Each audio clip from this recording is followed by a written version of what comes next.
Hello friends, ഇന്ന് നമുക്ക് ഒരു കടച്ചക്ക വറുത്തരച്ച കറിയുടെ റെസിപ്പി കണ്ടാലോ? ഈ കടച്ചക്ക ഇങ്ങനെ വറുത്തരച്ച് വെക്കുമ്പോഴേ ശരിക്കും ഒരു എന്താ പറയുക, ഈ ആട്ടിറച്ചിയൊക്കെ വെക്കുന്നതിനെക്കാട്ടും ടേസ്റ്റാണ് കേട്ടോ. അത് പണ്ടുള്ള കാർന്നോന്മാർ പറയുന്നുണ്ട്, പക്ഷേ അത് കറക്റ്റ് കാര്യമാണ് കേട്ടോ. ഞാനത് പലപ്പോഴും അത് കൂട്ടുമ്പോഴേ ആലോചിക്കാറുണ്ട്, അത്രയ്ക്ക് ടേസ്റ്റിയാണ്. അപ്പോൾ അതിനായിട്ട് ഞാനൊരു ചെറിയ കടച്ചക്ക എടുത്തിട്ട് അതിൻ്റെ തൊലിയെല്ലാം കളയുന്നുണ്ട്. എനിക്ക് ഭയങ്കര ഇഷ്ടമാണ്. ഞാൻ കടച്ചക്ക വെക്കുമ്പോഴൊക്കെ ഇങ്ങനെ വറുത്തരച്ച കറി വെക്കുകയും തോരൻ വെക്കുകയൊക്കെ ചെയ്യാറുണ്ട്.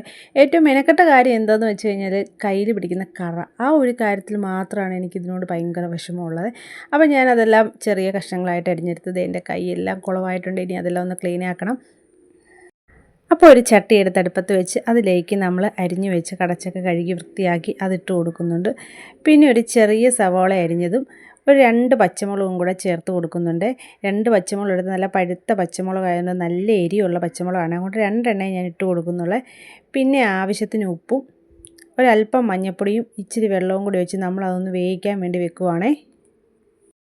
ഒരുപാട് വെള്ളത്തിൻ്റെ ഒന്നും ആവശ്യമില്ല കേട്ടോ. ഒരു അല്പം വെള്ളം മതി അത് വേവിക്കാൻ. വേവുണ്ടോ എന്ന് ചോദിച്ചാൽ വേവുണ്ട്, എന്നാൽ വേവില്ലേന്ന് ചോദിച്ചാൽ വലിയ വേവില്ല, ആ ഒരു പരുവാണ്. കുക്കറിൽ വെക്കാൻ ഒരു ഒറ്റ വിസിലടുപ്പിച്ചാൽ മതി, വെന്ത് കിട്ടുമേ. അപ്പോൾ ചില കടച്ചക്ക ഇപ്പം മൂപ്പ് കുറഞ്ഞതാണെങ്കിൽ അത് വല്ലാതെ അങ്ങ് കുഴഞ്ഞു പോകും. അത് കാരണം ഞാൻ ചട്ടിയിൽ വെക്കുന്നത്. അതല്ല, ഇങ്ങനെ ചട്ടിയിൽ വെച്ചിട്ട് പറ്റിച്ച് വേവിച്ചെടുക്കുമ്പോൾ അതിനൊരു പ്രത്യേക ടേസ്റ്റാണല്ലോ, മൺചട്ടിക്കകത്തൊക്കെ വെക്കുമ്പോൾ. അതുകൊണ്ട് ചട്ടിയിൽ വെച്ചെന്നുള്ളേ. അപ്പോൾ അത് വേഗം വെച്ച നേരം കൊണ്ട് ഞാൻ അതിനുള്ള അരപ്പ് റെഡിയാക്കുന്നുണ്ട്. അപ്പോൾ അതിനൊരു അരമുറി തേങ്ങ ഞാൻ എടുക്കുന്നുണ്ട്. അരമുറി തേങ്ങ എടുത്തിട്ടുണ്ട്. അപ്പോൾ അതിലേക്ക് നമുക്ക് കുറച്ച് കൊച്ചുള്ളി, ഒരു 4-5 കഷ്ണം കൊച്ചുള്ളി ചെറിയ കഷ്ണങ്ങളായിട്ട് അരിഞ്ഞിട്ട് കൊടുക്കുന്നുണ്ട്.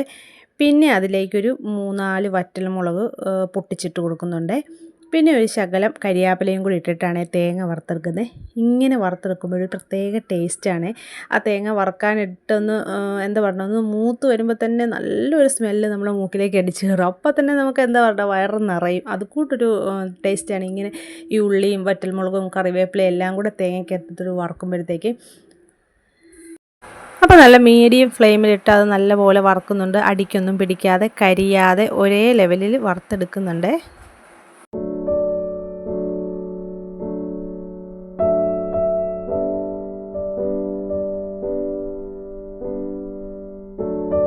അപ്പോൾ തേങ്ങയൊക്കെ നല്ലപോലെ മൂത്ത് വന്നിട്ടുണ്ട്. ഇനി നമുക്ക് ലോ ഫ്ലെയിമിലിട്ടിട്ട് പൊടികളൊക്കെ ചേർത്ത് കൊടുക്കാവേ. അപ്പോൾ കാര്യമായിട്ട് ഒരുപാട് പൊടിയൊന്നും ചേർക്കേണ്ട ആവശ്യമില്ല. ഒരു 1/4 ടീസ്പൂൺ മല്ലിപ്പൊടിയും ഒരു 2.5 സ്പൂൺ കാശ്മീരി ചില്ലിയും ചേർക്കുന്നുണ്ട്. 2.5 സ്പൂൺ കാശ്മീരി ചില്ലി ചേർക്കുന്ന വേറൊന്നും കൊണ്ടല്ല, നമ്മൾ വറ്റൽമുളക് ഇട്ടിട്ടാണ് തേങ്ങ വറുത്ത്, അപ്പോൾ അതിൻ്റെ ഒരു എരിവ് കിട്ടും. പിന്നെ അതുപോലെ തന്നെ നമ്മൾ എരിയുള്ള പച്ചമുളകാണ് കടച്ചക്ക വേവിക്കാൻ വെച്ചതിൻ്റെ അതിട്ടിരിക്കുന്നത്. അപ്പം സാമാന്യം എരിവുണ്ട്. അപ്പോൾ അതുകൊണ്ട് ഇത്രയും മുളക് പൊടിയുടെ ആവശ്യമുള്ളൂ. അപ്പോൾ 2.5 സ്പൂൺ കാശ്മീരി ചില്ലിയും കൂടി ഇട്ട് ആ പച്ച മണമൊക്കെ മാറുന്നവരെ ഒന്ന് ഇളക്കി കൊടുക്കുന്നുണ്ട്.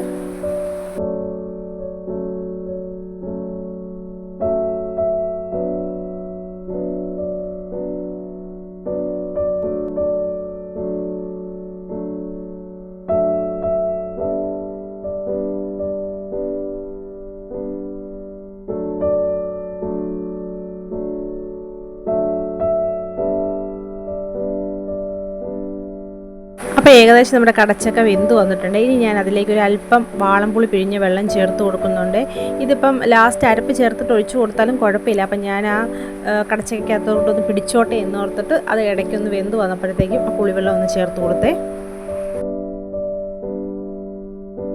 ഇനി നമ്മൾ വറുത്ത് വെച്ചിരിക്കുന്ന തേങ്ങയൊക്കെ ഒന്ന് ആറിക്കഴിഞ്ഞപ്പോൾ മിക്സിയുടെ ജാറിലോട്ടിട്ട് ഒന്ന് അരച്ചെടുക്കുന്നുണ്ട്. നല്ല മെഴുകുപോലെ വെണ്ണ പോലെ അരയ്ക്കുക എന്നൊക്കെ പറഞ്ഞാൽ അതുപോലെ നല്ല തരിയില്ല, നല്ല പേസ്റ്റ് പോലെ വേണേൽ അരച്ചെടുക്കാനായിട്ട്.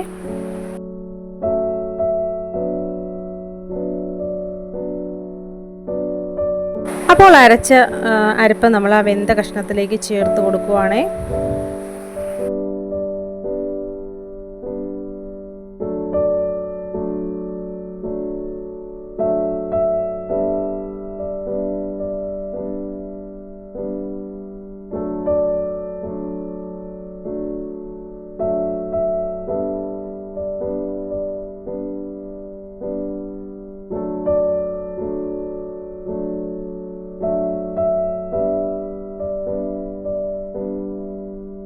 എന്നിട്ട് അത് നല്ലപോലെ ഒന്ന് തിളക്കണേ. നല്ല വെട്ടിത്തിള വരുമ്പോഴത്തേക്കും നമുക്കതിലേക്ക് എണ്ണ ചേർക്കാവേ. അതിനായിട്ട് ഞാനൊരു ചെറിയ പാൻ വെച്ച് അതിലേക്ക് വെളിച്ചെണ്ണ ഒഴിച്ച് കടുക് പൊട്ടിക്കുന്നുണ്ട്.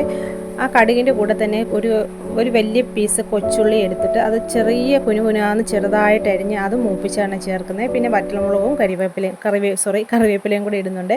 ഇങ്ങനെ ഉള്ളി ചെറുതായിട്ട് അരിഞ്ഞിട്ട് അതൊന്ന് വഴറ്റി ചേർക്കുമ്പോൾ അതിന് നല്ലൊരു ഫ്ലേവറും നല്ലൊരു ടേസ്റ്റും മണവും ഒക്കെ കിട്ടും. അപ്പോൾ അതിന് വേണ്ടിയാണ് ഉള്ളിയും കൂടെ ചേർക്കുന്നത്. അപ്പോൾ ഏതാണ്ട് നമ്മുടെ ഇവിടെ കടച്ചക്ക വറുത്തരച്ച കറി റെഡി ആയിട്ടുണ്ട്. സത്യം പറഞ്ഞാൽ ഒരു ഇറച്ചിക്കറിയുടെയൊക്കെ ഒരു ടേസ്റ്റാണ്. ഈ ഒരു ഒറ്റ കറി മാത്രം മതി ചോറുണ്ണാനായിട്ട്.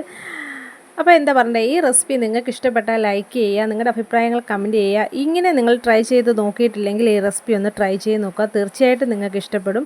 നല്ല ടേസ്റ്റിയാണ്. ഇവിടെ ഞങ്ങൾക്കെല്ലാം ഭയങ്കര ഇഷ്ടപ്പെട്ട ഒരു കറിയാണ് ഈ കടച്ചക്ക തീയൽ അഥവാ കടച്ചക്ക വറുത്തരച്ചതെന്ന് പറയും. ശരിക്കും പറഞ്ഞാൽ ഇറച്ചിക്കറി കൂട്ടുന്ന അതേ ഫീല് തന്നെയാണ്.